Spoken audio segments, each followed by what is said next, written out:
പ്രിയമുള്ളവരെ, KLP village ന്യൂസിലൂടെ ഇന്ന് ഞാൻ നിങ്ങളിലേക്ക് എത്തിക്കുന്നത് മലപ്പുറം ജില്ലയിലെ പുത്തനത്താണി ടൗണിൽ ദേശീയ പണിമുടക്ക് എന്തുമാത്രം ബാധിച്ചിട്ടുണ്ട് എന്നുള്ള ലൈവ് കാഴ്ചകളൊക്കെ ആയിട്ടാണ് കടന്നു വന്നിട്ടുള്ളത്.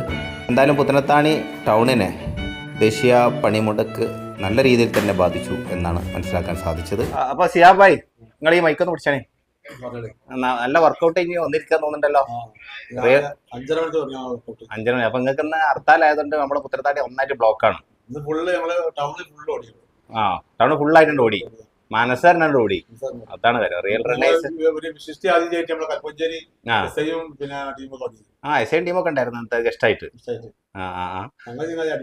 അല്ല, അപ്പൊ അങ്ങനെ ആയപ്പോ നിങ്ങൾക്ക് തോന്നുന്നുണ്ട് ഇടയ്ക്ക് ഇങ്ങനെ ഒരു അർത്ഥം ഉണ്ടെങ്കിലും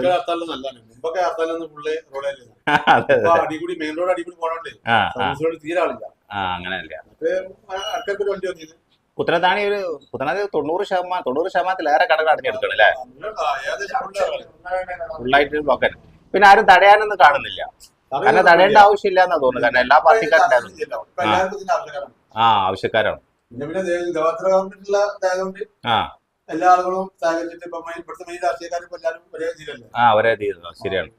അപ്പൊ അതുകൊണ്ട് എല്ലാരും സഹകരിക്കുന്നോണ്ട് തടയാൻ വേണ്ടി ഒരു വിഭാഗം ഇറങ്ങൊന്നും വേണ്ട.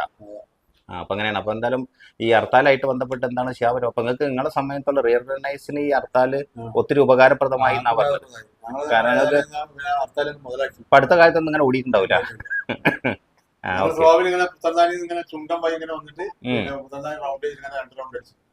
അപ്പൊ ആള് കൂടുതലുണ്ടാവുമല്ലോ. 100 ചില്ല ആളുണ്ടായിരുന്നു. അപ്പൊ അങ്ങനെ ആകട്ടെ. അപ്പൊ ഞാൻ ഈ ടൗണൊക്കെ ഒന്ന് പ്രേക്ഷകർ കാണട്ടെ, എന്താണ് നമ്മളെ പുത്തനത്താണിയുടെ അവസ്ഥ എന്നൊക്കെ, ഹർത്താൽ എങ്ങനെയൊക്കെ ബാധിച്ചിട്ടുണ്ട് എന്നും അറിയാം. എല്ലായിടത്തും തന്നെ അവസ്ഥ. വലിയ മാറ്റങ്ങളൊന്നും ഇല്ല. ചില ഹോട്ടലുകൾ തുറന്നു. ഹോട്ടൽ തുറക്കാതിരിക്കാൻ പറ്റുമല്ലോ, കാരണം നമ്മൾ ഈ ഹർത്താൽ എടുത്തു നോക്കും ഭക്ഷണമാണല്ലോ.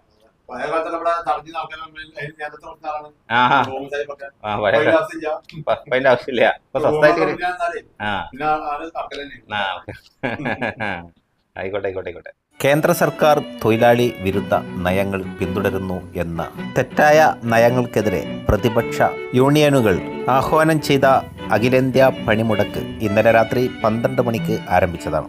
അഖിലേന്ത്യാ പണിമുടക്ക് കേരളത്തിലേക്ക് വരുമ്പോൾ ഇടതുപക്ഷവും വലതുപക്ഷവും വെവ്വേറെയായിട്ടാണ് നടത്തുന്നത് എന്ന് തന്നെ പറയേണ്ടി വരും. കാരണം UDF പ്രവർത്തകർ കേരള സർക്കാരിൻ്റെ തെറ്റായ നയനിലപാടുകൾക്കെതിരെയാണ് ഈ ഹർത്താലിനെ ഉപയോഗപ്പെടുത്തുന്നതെങ്കിൽ LDF കേന്ദ്ര സർക്കാരിൻ്റെ തെറ്റായ തീരുമാനങ്ങൾക്കെതിരെയുള്ള പ്രതിഷേധമായി കാണുന്നു. പുത്തനത്താണി ടൗണിൽ അലാമാള് അടഞ്ഞു കിടക്കുന്ന കാഴ്ചകളാണ് ഇവിടെ നമ്മൾ കണ്ടുകൊണ്ടിരിക്കുന്നത്. ഇവിടെ നാം കണ്ട് ഒട്ടുമിക്ക കടകളും അടഞ്ഞു കിടക്കുക തന്നെയാണ്. മെഡിക്കൽ ഷോപ്പുകൾ തുറന്നിട്ടുണ്ട്.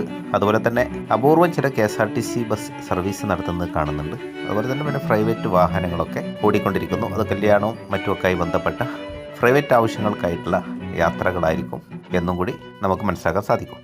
രാവിലെ 9-ന്റെയും 10-ന്റെയും ഇടയിലുള്ള കാഴ്ചകളാണ് പ്രേക്ഷകരിവിടെ കാണുന്നത്. ഈ സമയങ്ങളൊക്കെ പുത്തനത്താണി ടൗൺ വാഹനങ്ങളെ കൊണ്ടും ജനങ്ങളാലും തിങ്ങി നിറഞ്ഞ് നിൽക്കേണ്ട ഒരു സമയം തന്നെയാണ്. അപ്പോൾ ഈ ഹർത്താൽ പുത്തനത്താണി ടൗണിനെ എന്തുമാത്രം ബാധിച്ചു, അല്ലെങ്കിൽ ഈ ഹർത്താലുമായി ഇവിടുത്തെ സ്ഥാപനങ്ങളായാലും ജനങ്ങളായാലും എങ്ങനെയൊക്കെ സഹകരിക്കുന്നു എന്നൊക്കെ നമുക്ക് ഈ കാഴ്ചയിലൂടെയൊക്കെ മനസ്സിലാക്കാൻ സാധിക്കും. തവക്കൽ ഗോൾഡ് സൂക്കിൻ്റെ മുമ്പിലായിട്ടുള്ള കാഴ്ചകളൊക്കെയാണ് ഇവിടെ കാണുന്നത്. പുത്തനത്താണി ടൗണിൽ ഈ ഹർത്താലിൻ്റെ ഭാഗമായി മുഴുവൻ ഏരിയകളും പരമാവധി നിങ്ങളിലേക്ക് എത്തിക്കാൻ വേണ്ടി ഉദ്ദേശിക്കുന്നുണ്ട്. ഒരേ ഒരു പച്ചക്കറിയുടെ ഷോപ്പും വളരെ കുറഞ്ഞ ചില ചായക്കടകളും അതുപോലെ തന്നെ നിത്യോപയോഗ സാധനങ്ങൾ വിൽക്കുന്ന ഒരൽപ്പം കടകളൊക്കെയാണ് തുറന്ന് പ്രവർത്തിക്കുന്നതായിട്ട് കാണാൻ സാധിച്ചത്. പുത്തനത്താണിയിലെ 2 ഫ്ലവർ ഷോപ്പുകൾ തുറന്നു പ്രവർത്തിക്കുന്നു. കല്യാണത്തിന് ഒഴിച്ചുകൂടാൻ പറ്റാത്ത ഒരു കാര്യമാണല്ലോ പൂക്കൾ. അതുകൊണ്ട് തന്നെ മുൻകൂട്ടി ബുക്ക് ചെയ്ത കാര്യങ്ങളായിരിക്കും. അവർ മുൻകൂട്ടി ഓർഡർ സ്വീകരിച്ചിട്ടുണ്ടാവും. അത്തരം ഓർഡറുകളൊക്കെ അവർക്ക് കൈമാറേണ്ടതുണ്ട്. അതുകൊണ്ടായിരിക്കാം അവർ 2 ഷോപ്പുകളും തുറന്നു പ്രവർത്തിക്കുന്നുണ്ട്.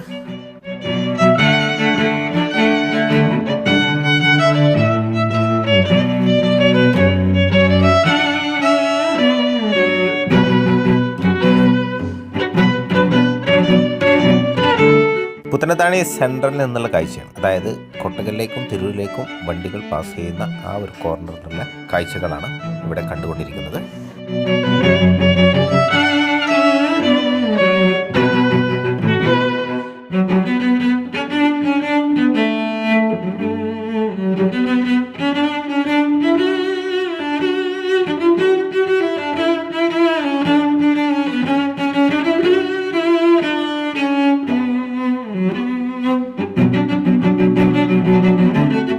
തിരൂർ റോട്ടിലേക്ക് വന്നാൽ ബോംബെ ഗോൾഡിൻ്റെയും ബോംബെ ടെക്സ്റ്റൈൽസിൻ്റെ ഒക്കെ മുൻവശത്തു നിന്നുള്ള കാഴ്ചകളാണ് ഇവിടെ നമ്മൾ കണ്ടുകൊണ്ടിരിക്കുന്നത്.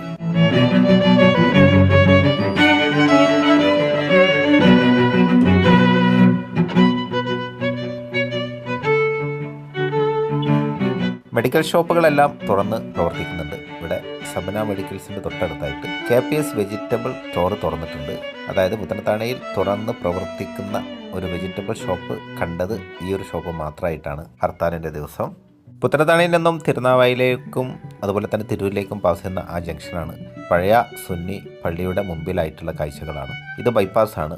ബൈപ്പാസൊക്കെ അടഞ്ഞു കിടക്കുന്നത് നിങ്ങൾ കാണുന്നുണ്ടാവും. ഇവിടെ നേരമൊക്കെ ധാരാളം വാഹനങ്ങളെ കൊണ്ട് നല്ല ട്രാഫിക് ജാം അനുഭവപ്പെടുന്ന സ്ഥലമാണ്. ഇവിടുത്തെ മുഴുവൻ കടകളും അടഞ്ഞു കിടക്കുന്ന കാഴ്ചകളാണ് നമുക്ക് പുത്തനത്താണിയിൽ നിന്നും കാണാനുള്ളത്. ബൈപ്പാസിന് ദൂരെയായിട്ടുള്ള കാഴ്ചകളാണ് നമ്മൾ കണ്ടത്. തിരൂർ റോഡിൻ്റെ അവസ്ഥയും അത് തന്നെയാണ്. തിരുനാവായ റോഡിലേക്ക് നോക്കുമ്പോൾ അവിടെയും ഇതൊക്കെ തന്നെയാണ് സീൻ.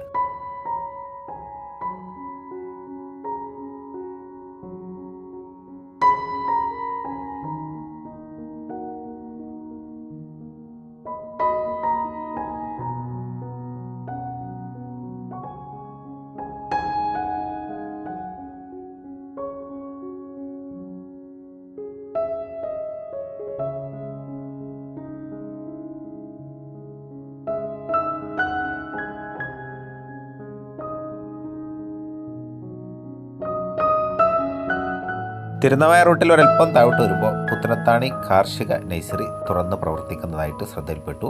അതും തന്നെ അടച്ചിടാൻ സാധിക്കാത്ത ഒരു സ്ഥാപനമായതുകൊണ്ട് അതിന് ആവശ്യമായ വെള്ളവും കാര്യങ്ങളും എത്തിയിട്ടില്ല എങ്കിൽ തീർച്ചയായിട്ടും ഫലവൃക്ഷത്തൈകളായാലും ചെടികളായാലും നശിച്ചു പോകും എന്ന് നമുക്കറിയാവുന്നതാണ്.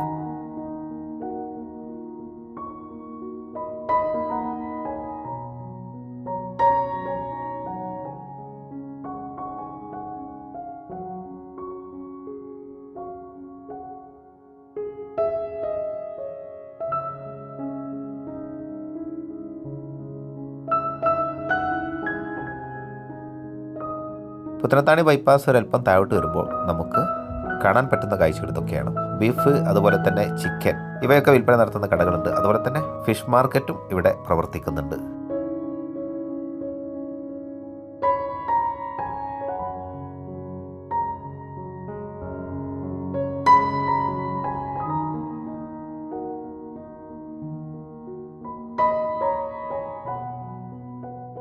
പുത്തനത്താണി ബൈപ്പാസ് ഹൈവേയിൽ എത്തിച്ചേരുന്ന ഭാഗത്തു നിന്നുള്ള കാഴ്ചകളൊക്കെയാണ് ഇവിടെ നമ്മൾ കണ്ടുകൊണ്ടിരിക്കുന്നത്. അപ്പോൾ ടോട്ടൽ ഭാഗങ്ങൾ പുത്തനത്താണി ടൗണിൻ്റെ മുഴുവൻ ഭാഗങ്ങളും പ്രേക്ഷകർ ഇവിടെ കണ്ടിട്ടുണ്ടാകും. അപ്പോൾ ഏകദേശം ഹർത്താലുമായി ബന്ധപ്പെട്ട് പുത്തനത്താണിയുടെ ഇന്നത്തെ അവസ്ഥ എന്താണെന്ന് മനസ്സിലാക്കാൻ ഒരുപക്ഷെ ഈ കാഴ്ച നിങ്ങൾക്ക് ഉപകാരപ്രദമായിട്ടുണ്ടാകും എന്ന് വിശ്വസിക്കുന്നു.